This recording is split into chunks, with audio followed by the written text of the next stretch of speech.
Hello everyone, Ticklets academy of maths YouTube channel में आप सभी का स्वागत है। आज के वीडियो में हायर ऑर्डर डिफरेंशियल इक्वेशन ये यूनिट को हम आगे बढ़ाएंगे और आज हम इसका 28th प्रॉब्लम सॉल्व करेंगे।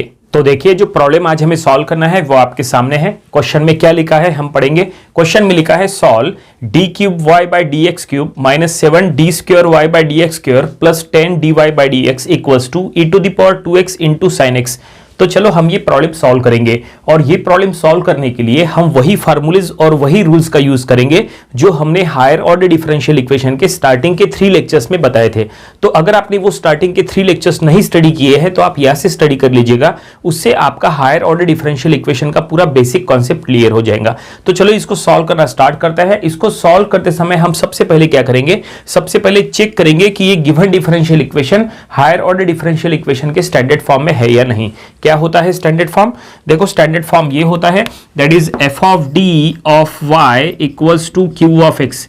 ये है हायर ऑर्डर डिफरेंशियल इक्वेशन का स्टैंडर्ड फॉर्म। चेक करो कि गिवन डिफरेंशियल इक्वेशन वो फॉर्म में है क्या, तो नहीं। फिलहाल ये गिवन डिफरेंशियल इक्वेशन वो फॉर्म में नहीं है, तो हम एक काम करेंगे, सबसे पहले इसको वो फॉर्म में पहले कन्वर्ट कर लेंगे, देन आफ्टर हम उसके थ्रू यहां पे सॉल्यूशंस निकालेंगे। हमें 2 सॉल्यूशंस निकालना होता है, पहला होता है कॉम्प्लीमेंट्री फंक्शन और दूसरा होता है पर्टिकुलर इंटीग्रल, और फिर एट द लास्ट दोनों सॉल्यूशंस को ऐड करके हमें जनरल सॉल्यूशन तैयार करना होता है। ठीक है, तो चलो यहाँ पे जो कैपिटल डी है, देखो यहाँ पे जो कैपिटल डी है, कैपिटल डी यानी होता है डी बाई डी एक्स। ठीक है, तो यहाँ पे अगर आप प्रॉपर्ली चेक करेंगे तो ये पूरा जो इक्वेशन है ये डी बाई डी एक्स के फॉर्म में है। तो हम क्या करेंगे, जहां जहां पे डी बाई डी एक्स है हर जगह हम कैपिटल डी पुट करेंगे और फिर वो फॉर्म में आ सकता है। तो चलो सबसे पहले एक काम करते हैं, ये जो गिवन डिफरेंशियल इक्वेशन है वो हम यहाँ पे लिख लेंगे। गिवन डिफरेंशियल इक्वेशन इज, तो ये पूरा इक्वेशन एज इट इज लिख लेंगे। तो ये इक्वेशन हमने एज इट इज लिख लिया है और अब जैसा हमने कहा था हमें पुट करना है, क्या पुट करेंगे, d बाई डी एक्स के जगह हम यहाँ पे कैपिटल D पुट करेंगे। ऐसे में ये इक्वेशन कुछ ऐसा हो जाएगा, देखो d cube y by d x cube है तो ये हो जाएगा कैपिटल D का यहाँ पे क्यूब ऑफ y, ऐसा -7 ये d square y by d x square का हो जाएगा, that is d square of y, और ये हो जाएगा plus 10 D of y equals to e to the power 2x into sine x. ठीक है, सिर्फ लेफ्ट हैंड साइड में ही यहाँ पे चेंजेस हुए हैं, राइट हैंड साइड में कोई भी चेंजेस नहीं हुए हैं। और अब यहाँ पे क्या करो, देखो लेफ्ट हैंड साइड में y कॉमन ले लो। अगर आप यहाँ पे y कॉमन लेंगे तो कुछ ऐसा हो जाएगा, that is D cube minus of 7d square plus of 10 D of y equals to, right hand side same रहेगा, e to the power 2x into sine of x। तो हमने लेफ्ट हैंड साइड में y तीनों में से common ले लिया है। और अब चेक करो क्या ये हायर ऑर्डर डिफरेंशियल इक्वेशन के स्टैंडर्ड फॉर्म में है, तो बिल्कुल ये जो इक्वेशन है ये अभी हायर ऑर्डर डिफरेंशियल इक्वेशन के स्टैंडर्ड फॉर्म में आ चुका है। देखो क्या लिखा है standard form, F of D of Y equals to Q of X. तो ये जो ब्रैकेट है ये पूरा एफ ऑफ डी है, F of D of Y equals to ये है पूरा क्यू ऑफ एक्स। ठीक है, तो स्टैंडर्ड फॉर्म में आने के बाद अब हमें क्या करना है, अब हमने जैसा कहा था कि अब इसके थ्रू आपको 2 सॉल्यूशंस निकालना है, पहला है कॉम्प्लीमेंट्री फंक्शन और दूसरा है पर्टिकुलर इंटीग्रल। तो चलो पहला सॉल्यूशन निकालते हैं कॉम्प्लीमेंट्री फंक्शन। लेकिन कॉम्प्लीमेंट्री फंक्शन निकालने के लिए आपको सबसे पहले ऑक्सिलरी इक्वेशन तैयार करना होता है। क्या होता है ऑक्सिलरी इक्वेशन? तो आपको क्या करना है, F of D equals to 0 करना है। ये जो एफ ऑफ डी है इसको बस आपको 0 के साथ इक्वेट करना है तो वो हो जाता है ऑक्सिलरी इक्वेशन। फिर वो ऑक्सिलरी इक्वेशन के आपको रूट्स निकालने हैं और फिर वो रूट्स के टाइप को चेक करके आपको यहाँ पे कॉम्प्लीमेंट्री फंक्शन का इक्वेशन तैयार करना है। तो चलो यहाँ पे सबसे पहले ऑक्सिलरी इक्वेशन हम यहाँ पे लिख लेंगे। हम यहाँ पे ऐसा लिखेंगे, AE it means auxiliary equation. हमने शॉर्ट फॉर्म में लिखा है, आपको एग्जाम में पूरा स्पेलिंग में लिख लेना है। ऑक्सिलरी इक्वेशन इज, तो ये जो ब्रैकेट है इसको 0 के साथ इक्वेट करो, तो ये हम यहां लिख लेंगे D cube minus of 7d square, ठीक है, plus of 10d equals to 0। तो ये हमने लिख लिए ऑक्सिलरी इक्वेशन। और अब हमें क्या करना है, इसके रूट्स फाइंड आउट करना है। इसके रूट्स क्या हो सकते हैं, सबसे पहले एक काम करो, यहाँ पे तीनों में से d जो है वो कॉमन ले लो। तो d कॉमन लेंगे तो कुछ ऐसा हो जाएगा, d कॉमन लिए तो d क्यूब में से d बाहर निकल गया तो यहाँ पे d स्क्वायर बच जाएगा, माइनस 7d स्क्वायर में से एक d बाहर गया तो ये बचेगा ओनली 7d और ये बचेगा ओनली 10 इक्वल्स टू 0। ठीक है, ओके। और अब ये जो ब्रैकेट के अंदर जो टर्म है, देखो ब्रैकेट के अंदर एक क्वाड्रेटिक इक्वेशन है, इसके रूट्स निकालो। यहाँ पे ऐसा हो सकता है, हम इसको ऐसा लिख लेंगे, d equals to 0 and d square minus 7d plus of 10 equals to 0। ये देखो हमने इसको ऐसा लिख लिए। इतना तो कंफर्म है कि ये जो ऑक्सिलरी इक्वेशन है इसमें d का पावर 3 है। d का अगर पावर 3 है तो इसका मतलब यहाँ पे 3 रूट्स मिलने वाले हैं। 3 में से हमें पहला रूट मिल चुका है, वो क्या है 0। पहला रूट हमें मिला है 0। अब बाकी के 2 रूट्स हमें निकालना है, वो हमें ये क्वाड्रेटिक इक्वेशन से मिल जाएंगे। कैसे मिलेंगे? तो काफी सिंपल है। ये जो क्वाड्रेटिक इक्वेशन है इसमें कांस्टेंट टर्म क्या है, वो है यहाँ पे 10 और यहाँ पे d का कोएफिशिएंट क्या है -7। तो आपको क्या करना है, आपको ऐसे कोई 2 नंबर सोचना है, आपको ऐसे कोई 2 नंबर सोचना है जिनका मल्टीप्लिकेशन 10 हो और जिनका एडिशन -7 हो। ठीक है, तो ऐसे 2 नंबर हमने सोच लिए हैं। वो क्या है? तो एक है -5 और एक है -2। ऐसे हमने 2 नंबर सोच लिए हैं। -5 -2 को अगर आप मल्टीप्लाई कर लेंगे तो 10 आ जाएगा और -5 -2 में जब आप एडिशन करेंगे तो -7 आ जाएगा। इसका मतलब इसके ये रूट्स ऐसे हो सकते हैं। तो हम चलो इसको यहाँ पे फैक्टराइज कर रहे हैं। तो ये हम इसको ऐसा लिखेंगे d - 2 इक्वल्स टू 0, ऐसा। ठीक है, -5 -2 के लेके हमने ऐसा लिखे हैं। ओके, और अब हम यहाँ पे ये देखो यहाँ पे लिखेंगे अब। तो ये पहला है d equals to 0, then d equals to ये हम ऐसा लिखेंगे, थोड़ा सा स्टेप वाइज चलेंगे यहाँ पे। d - 5 equals to 0 and d - 2 equals to 0। ये देखिए हमने ऐसा चले। ठीक है, ये पहला रूट है d = 0, वो हमने एज इट इज लिखे। हमने क्या किए, d - 5 को 0 के साथ इक्वेट किए और ये d - 2 को भी 0 के साथ इक्वेट किए और अब यहाँ पे हमें रूट्स मिल जाएंगे। तो ये हो गया d = 0, d = 5 एंड d = 2। इसका मतलब हम इसको ऐसा लिख सकते हैं, देयरफॉर d = 0, 2 एंड 5। तो ये हमने यहाँ पे रूट्स फाइंड आउट कर लिए हैं ऑक्सिलरी इक्वेशन के। और अब ये रूट्स का टाइप हम चेक करेंगे और इसके बाद इसका कॉम्प्लीमेंट्री फंक्शन का इक्वेशन तैयार करेंगे। तो क्या है इसका टाइप? तो यहाँ पे 0 2 5 है, ये है रियल एंड डिफरेंट। तो अगर ये रियल एंड डिफरेंट है तो कॉम्प्लीमेंट्री फंक्शन का इक्वेशन देखो क्या रहेगा। तो हम यहाँ पे लिख लेंगे CF it means complementary function. तो ये ऐसा रहेगा C1 plus C2 e⁻²x plus C3 e⁵x। ये देखो हमने कॉम्प्लीमेंट्री फंक्शन का इक्वेशन लिख लिए। इसका स्टैंडर्ड फॉर्म क्या होता है? देखो स्टैंडर्ड फॉर्म आपको पहले बता देते हैं, उससे आपको समझ में आएगा। C1 e⁻m1x plus C2 e⁻m2x plus C3 e⁻m3x। देखो इस तरह से है कॉम्प्लीमेंट्री फंक्शन का standard form real and different roots के लिए। अगर 3 रियल एंड डिफरेंट रूट्स है तो ऐसा होता है स्टैंडर्ड फॉर्म। तो ये जो 0 2 5 है, ये है m1, ये है m2 और ये है m3। तो अगर ये m1 है तो आप ये 0 यहाँ पे पुट करो m1 के प्लेस पे, तो यहाँ पे आ जाएगा 0। ठीक है, ये जो m2 है 2, वो आप यहाँ पे पुट करो m2 के जगह पे, तो यहाँ 2 आ जाएगा। और ये थर्ड रूट यानी m3, वो आप यहाँ पे पुट करो तो यहाँ पे 5 आ जाएगा। ठीक है, तो यहाँ पे क्या दिख रहा है e⁻0 यानी 1 होता है। इट मीन्स ये इनडायरेक्टली यहाँ पे बचेगा ओनली C1। तो C1 प्लस ये पूरा का पूरा जो है ये देखिए यहाँ पे हमने लिख लिया है।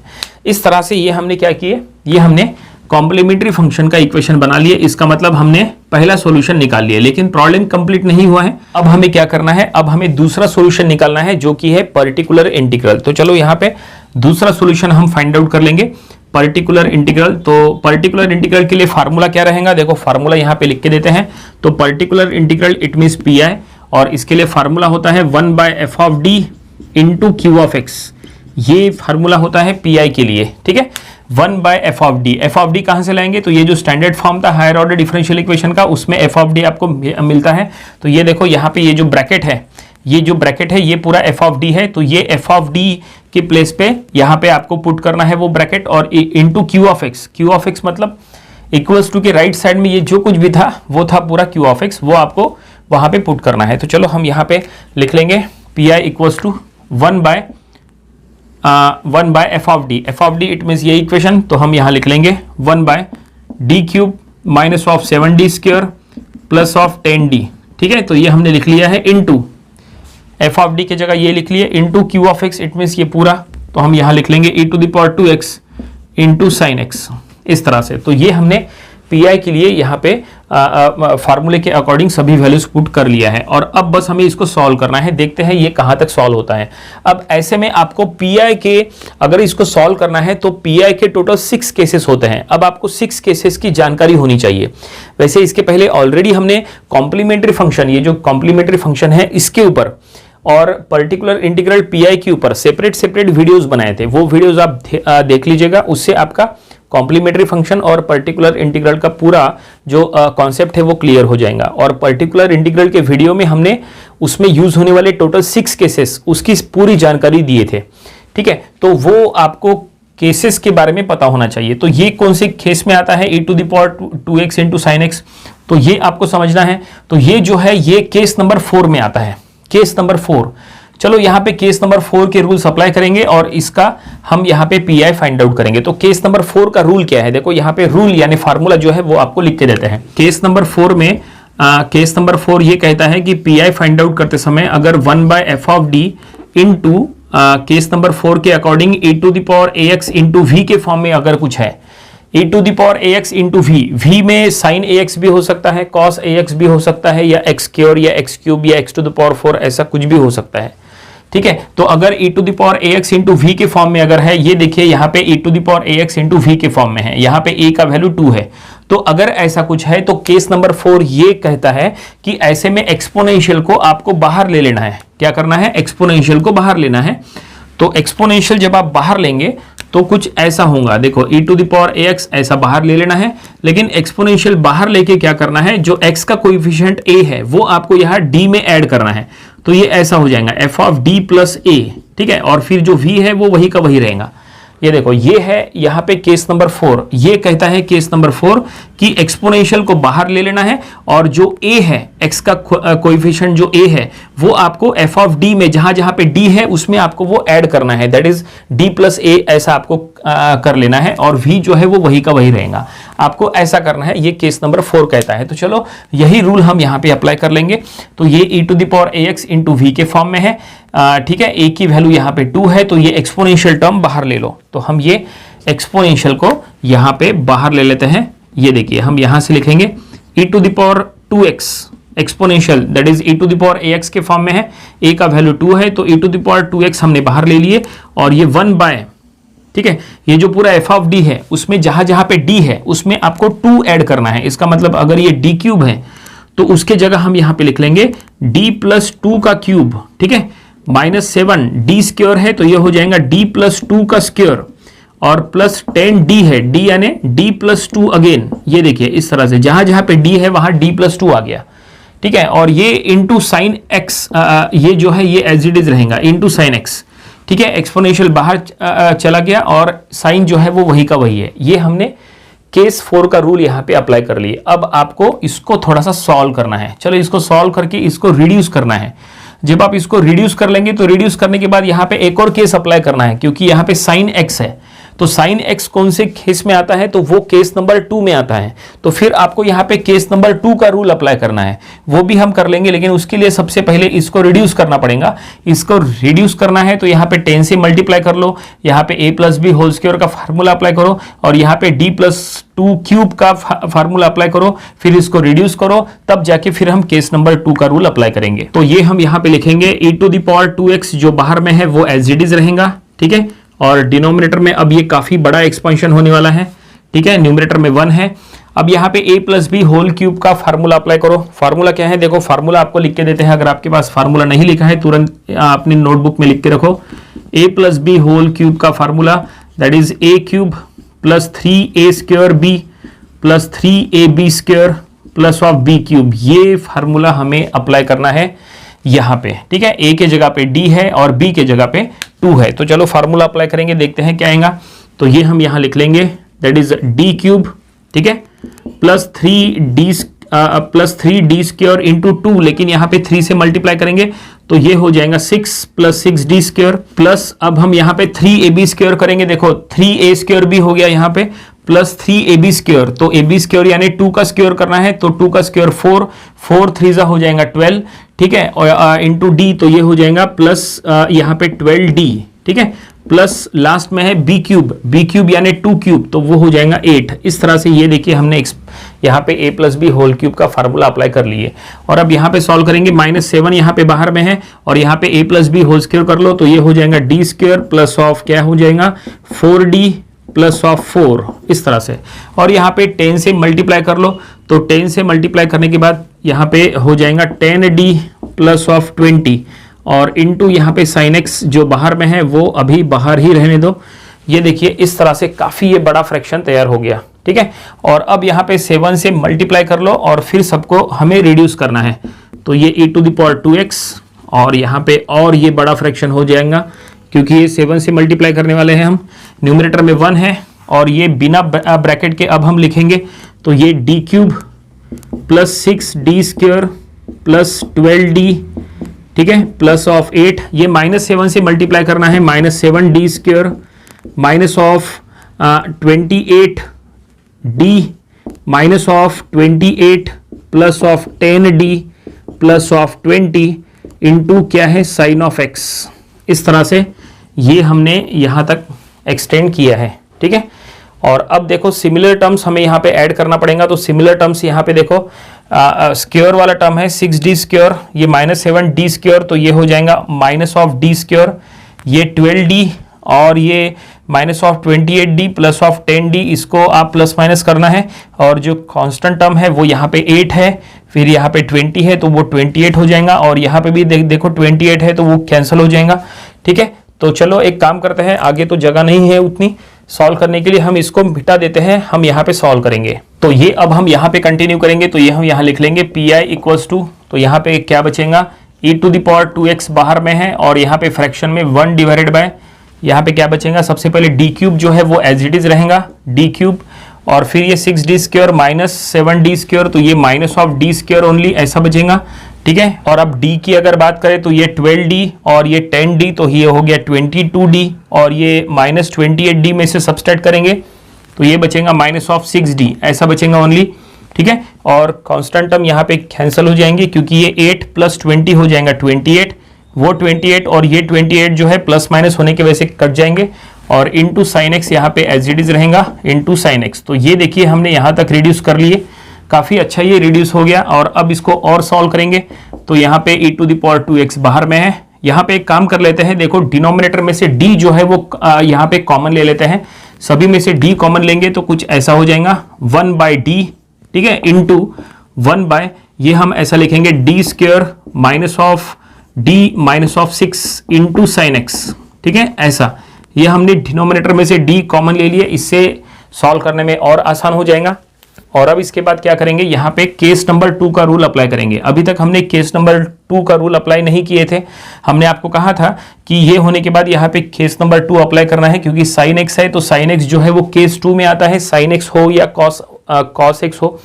तो आपको क्या करना है, यहाँ पे केस नंबर 2 का रूल अप्लाई करना है। क्या है, तो वो हम देखो अप्लाई करेंगे, e⁻²x बाहर में है इंटू 1/d ये भी बाहर में है।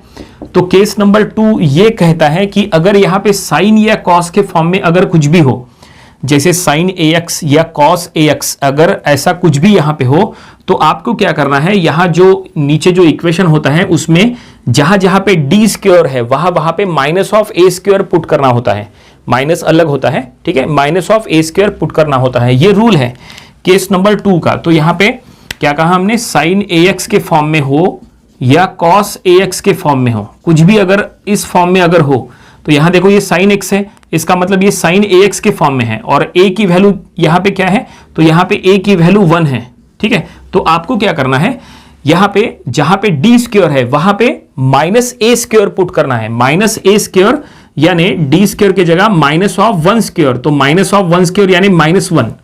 देखो माइनस ए स्क्वायर में माइनस अलग होता है, ए स्क्वायर अलग होता है, तो यहाँ पे माइनस ऑफ ए स्क्वायर यानी minus of 1 square, it means -1, ठीक है। तो आपको क्या करना है, सिर्फ डी स्क्वायर की जगह ये -1 पुट करना है। तो चलो यहाँ पे पुट करेंगे, डी की जगह पुट नहीं करना है, सिर्फ यहाँ पे पुट करना है। तो देखो पुट करने के बाद कुछ ऐसा होगा, केस नंबर 2 का रूल हम अप्लाई कर रहे हैं, तो ये आ जाएगा -1 माइनस डी माइनस 6 और ये जो साइन एक्स जो बाहर में है वो एज इट इज वही का वही रहेगा, ठीक है। लेकिन अभी भी यहाँ पे देखो डिनोमिनेटर में d अवेलेबल है, तो हमें यहाँ पे फिर से केस नंबर 2 का रूल अप्लाई करना पड़ेगा। लेकिन यहाँ पे केस नंबर 2 का रूल तब तक यूज नहीं हो सकता जब तक यहाँ पे डी स्क्वायर नहीं रहता। डी में वो रूल नहीं लगता, ये जो रूल है सिर्फ डी स्क्वायर में ही लगता है। तो हमें एक काम करना पड़ेगा, यहाँ पे डी स्क्वायर ले आना पड़ेगा, तो वो भी हम ले आएंगे। चलो यहाँ पे एक काम करते हैं, ये सबसे पहले बाहर ले लेते हैं, e⁻²x इंटू 1/d ये बाहर में रखते हैं, और इंटू ये क्या हो जाएगा, ये हो जाएगा 1/ ये -d-7 ऐसा हो जाएगा। ठीक है, आप चाहे तो यहाँ डिनोमिनेटर में से माइनस जो है वो कॉमन ले सकते हैं, तो चलो हम वही करेंगे। यहाँ पे माइनस हम कॉमन ले लेंगे, तो माइनस हम बाहर ले लेंगे, e⁻² के बाहर जो है हमने माइनस लगा दिए, इंटू 1/d। आप कहेंगे ये 1/d का क्या रोल है, तो ये बहुत बड़ा रोल रहेगा आगे चल के। पहले हमें इसको सॉल्व करना है, एक बार ये सॉल्व हो गया तो 1/d का रोल आपको समझ में आ जाएगा। तो अब ये क्या हो जाएगा, देखो माइनस कॉमन लेने के बाद ये ऐसा हो जाएगा, that is d+7 into sine x. ठीक है, ये ऐसा हो जाएगा। लेकिन हमने आपको कहा था कि यहाँ पे केस नंबर 2 का रूल अप्लाई करना है, तो यहाँ केस नंबर 2 का रूल तब तक यूज नहीं कर सकते जब तक यहाँ डी स्क्वायर नहीं आता। तो डी स्क्वायर ले आने के लिए हमें क्या करना पड़ेगा, यहाँ पे इसके न्यूमरेटर डिनोमिनेटर में से यहाँ पे d-7 से मल्टीप्लाई और डिवाइड करना पड़ेगा। ठीक है, d-7 से, जो कि इसका कॉम्प्लेक्स कॉन्जुगेट हो जाएगा। ठीक है, तो चलो एक काम करते हैं, -e⁻²x इंटू 1/d ये पहले एज इट इज रखते हैं, और इसका कॉन्जुगेट ले लो जो कि हो जाएगा d-7। d+7 का उल्टा d-7, तो क्या करो d+7 से न्यूमरेटर में मल्टीप्लाई और डिनोमिनेटर में भी मल्टीप्लाई कर लो। It means indirectly multiply and divide by d-7 ऊपर नीचे। ठीक है, तो ये हम यहाँ लिख लेंगे d-7 इंटू d+7 इस तरह से, इंटू साइन एक्स। ये देखिए इस तरह से, बिल्कुल सिंपल स्टेप है ये। डी स्क्वायर ले आने के लिए ये सब हो रहा है। तो अब यहाँ पे -e⁻²x ये as it is into 1/d ये अभी भी as it is, into numerator में d-7 ये एज इट इज। ठीक है, और डिनोमिनेटर में अब यहाँ पे a-b का फार्मूला अप्लाई हो जाएगा। देखो ये a-b के फॉर्म में है, जो कि होता है a² - b²। तो ये हम यहाँ लिख लेंगे d² - 7² यानी 49, तो सीधा सीधा हम यहाँ पे 49 ऐसा लिख लेंगे। ठीक है, ये देखिए, और इंटू साइन एक्स जो है वो एज इट इज यहाँ पे रखो। ठीक है, यहाँ पे a-b के फॉर्म में है, इसलिए a² - b² के फॉर्म में हमने ये लिख लिए। और अब यहाँ पे केस नंबर 2 का रूल अप्लाई करो, वही रूल है, ये देखिए वही रूल है जो हमने आपको कहा था कि अगर sin ax cos ax के फॉर्म में हो तो आपको यहाँ पे d² के जगह -a² पुट करना होता है। तो अब यहाँ पे a का वैल्यू फिर से 1 है। देखो a का वैल्यू यहाँ पे भी 1 था, तो a का वैल्यू यहाँ पे भी 1 है, तो d² के जगह -a² यानी d² के जगह -1 पुट करना है। इसके पहले भी पुट किए थे, इस बार भी पुट करना है d² के जगह -1।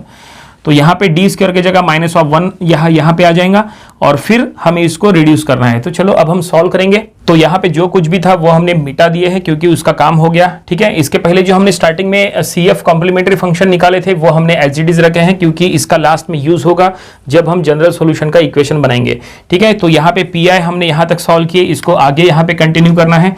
तो ये हम यहाँ लिख लेंगे PI इक्वल्स टू -e⁻²x। ठीक है, ये एक्सपोनेंशियल जो बाहर है वो बाहर ही रखना है, इंटू 1/d हम यहाँ लिख लेंगे, इंटू 1/d। और अब यहाँ पे न्यूमरेटर में d-7 है, तो वो भी हम यहाँ एज इट इज लिख लेंगे d-7। और अब यहाँ पे केस नंबर 2 का रूल हमें अप्लाई करना है, तो d² के जगह हमने आपको कहा था -1 पुट करना है, तो यहाँ -1 हो जाएगा। तो ये हम यहाँ लिख लेंगे -1 - 49 इंटू साइन एक्स, जो बाहर में है वो वहाँ पे एज इट इज रहेगा इस तरह से। ठीक है, हमने केस नंबर 2 का रूल अप्लाई कर लिए, और अब इसको और सॉल्व करना है। ठीक है, क्योंकि यहाँ पे अभी भी d है, इसको आपको तब तक सॉल्व करना होता है जब तक वो d सॉल्व नहीं होता। d यानी क्या होता है, तो d यानी डिफरेंशिएशन। हमने आपको स्टार्टिंग में कहा था d यानी d/dx। तो जब तक ये d सॉल्व नहीं होगा तब तक आपको इसको सॉल्व करते रहना है। ठीक है, तो ये हम लिख लेंगे माइनस, अब ये देखो ये -1 - 49, तो ये -50 हो जाएगा। ये माइनस और ये माइनस कट जाएगा, और अब यहाँ पे माइनस लिखने की जरूरत नहीं है, और अब यहाँ पे रहेगा e⁻²x बाय 50। देखो हम यहाँ पे 50 नीचे ले लेते हैं। ठीक है, ये 50 हमने बाहर ले लिए, और अब इंटू 1/d ये अभी भी वही रखो, और यहाँ पे अब क्या करो, ये साइन एक्स से अंदर यहाँ मल्टीप्लाई करो। ठीक है, ये जो साइन एक्स है ये ब्रैकेट के अंदर मल्टीप्लाई करो, sine x into d, sine x into 7 इस तरह से। तो ये मल्टीप्लाई करेंगे तो देखो क्या होगा, तो ये हम यहाँ लिख लेंगे into d into sine x -7 into sine x. ये देखो हमने मल्टीप्लाई कर लिए। ओके, और d यानी क्या है, तो d यानी d/dx। ठीक है। तो d यानी d बाई डी एक्स है, इसका मतलब यहाँ पे साइन एक्स का डिफरेंशिएशन, साइन एक्स को डिफरेंशिएट करना है, तो वो भी हम कर लेंगे। लेकिन वो करने के बजाय अगर आप एक काम करेंगे, देखो यहाँ बाहर में 1/d है, अब हमें ये 1/d से मल्टीप्लाई करना है, ये 1/d से इसको भी मल्टीप्लाई करना है और इसको भी मल्टीप्लाई करना है। तो जब आप ये 1/d से यहाँ पे मल्टीप्लाई कर लेंगे तो ये d और ये d कैंसिल हो जाएगा, ठीक है, ओके, और ये कट जाएगा और ये 1/d सिर्फ इसको लग जाएगा। तो 1/d यानी क्या, तो 1/d यानी इंटीग्रेशन, ठीक है, d यानी डिफरेंशिएशन, तो 1/d यानी इंटीग्रेशन, ठीक है। तो यहाँ पे हमने डिफरेंशिएशन करने की जरूरत नहीं है, क्योंकि जब आप ये 1/d से मल्टीप्लाई कर लेंगे तो वो d और d कैंसिल हो जाएगा, ठीक है, और हमें सिर्फ यहाँ पे इंटीग्रेशन करना रहेगा। तो ये हम कुछ ऐसा लिखेंगे e⁻²x बाई 50, ठीक है। और अब देखिए ये 1/d into D sign x, तो ये बचेगा ओनली साइन एक्स, d और d यहाँ पे कैंसिल हो चुका है, माइनस यहाँ पे हमें बस इसको इंटीग्रेट करना है 1/d ऑफ साइन एक्स। तो साइन का इंटीग्रेशन क्या होता है, साइन का इंटीग्रेशन माइनस कॉस, ठीक है। तो ये माइनस माइनस प्लस हो जाएगा, -7 cos ऑफ x, ऐसा, ठीक है। तो फाइनली हमने इंटीग्रेट कर लिया है, डिफरेंशिएशन इंटीग्रेशन सब हो चुका है। और अब यहाँ पे d कैंसिल हो चुका है, d वहां पे हट चुका है, एक बार d हट गया, इसका मतलब ये हमें pi मिल गया। इसको और सॉल्व करने की जरूरत नहीं है, अगर ये थोड़ा सा अगर सॉल्व होता है तो सॉल्व करो, लेकिन देखो कहीं पे भी कोई भी टर्म कैंसिल वगैरह कुछ नहीं होंगी, ये आपको यहीं पे स्टॉप करना पड़ेगा, ये आगे सॉल्व नहीं होगा। तो फाइनली ये हमें क्या मिल गया, ये हमें pi यानी पर्टिकुलर इंटीग्रल मिल चुका है। हमने आपको स्टार्टिंग में कहा था कि दो सॉल्यूशंस पहले निकालना है, एक है CF यानी कॉम्प्लीमेंट्री फंक्शन, तो ये हमने पहले निकाले थे, और ये अब हमने PI that is particular integral भी निकाल लिए। और अब हमें एट द लास्ट क्या करना है, दोनों को ऐड करना है, तो हमें जनरल सॉल्यूशन मिल जाएगा। तो हम यहाँ पे लिख लेंगे now general solution is, now general solution is, आपको जनरल सॉल्यूशन निकालना है, तो ये हम यहाँ लिख लेंगे that is y is equal to CF plus PI, ठीक है, y is equal to CF plus PI। आपने जो CF और PI आपने जो फाइंड आउट किए थे उनको ऐड करना है, तो वो हमने यहाँ लिख लिए। तो y equals to CF plus PI, तो चलो यहाँ पे ऐड करेंगे। तो y इक्वल्स टू CF का ये इक्वेशन है, तो हम लिख लेंगे C1 plus C2 e⁻²x plus C3 e⁻5x, ठीक है, ये हो गया CF का इक्वेशन, प्लस PI यानी यहाँ पे ये पूरा का पूरा आपको लिखना है। तो ये e⁻²x बाई 50, आप चाहे तो ये e⁻²x बाई 50 से अंदर में मल्टीप्लाई करो, लेकिन जरूरत नहीं है, अगर आपने ये बाहर रखे तो भी चलेगा, into sine x plus 7 cos x, ठीक है। ये हमने PI भी लिख लिए, और इस तरह से ये हमने क्या निकाल लिए, इस तरह से ये हमने जनरल सॉल्यूशन निकाल लिए। इसका मतलब क्वेश्चन में जो इक्वेशन को सॉल्व करने के लिए कहा था हमने वो सॉल्व कर लिया है, और फाइनली प्रॉब्लम यहीं पे कंप्लीट हो गया। उम्मीद करते हैं कि ये प्रॉब्लम आपको समझ में आया होगा। ये प्रॉब्लम आपको अपनी प्रैक्टिस बुक में जरूर सॉल्व करके देख लेना चाहिए, काफी ये बड़ा प्रॉब्लम था, ये इंपॉर्टेंट भी था, इसके पहले एग्जाम में आ चुका है। ये था हायर ऑर्डर डिफरेंशियल इक्वेशन, ये यूनिट का प्रॉब्लम नंबर 28। इसके पहले जो हमने इसके 27 प्रॉब्लम्स लिए थे वो भी आपको स्टडी कर लेना चाहिए, और इसके आने वाले दिनों में हम इसके और भी नंबर ऑफ प्रॉब्लम्स कवर करेंगे ताकि इसकी अच्छी खासी प्रैक्टिस हो जाए। तो मिलते हैं नेक्स्ट वीडियो में, थैंक यू वेरी मच।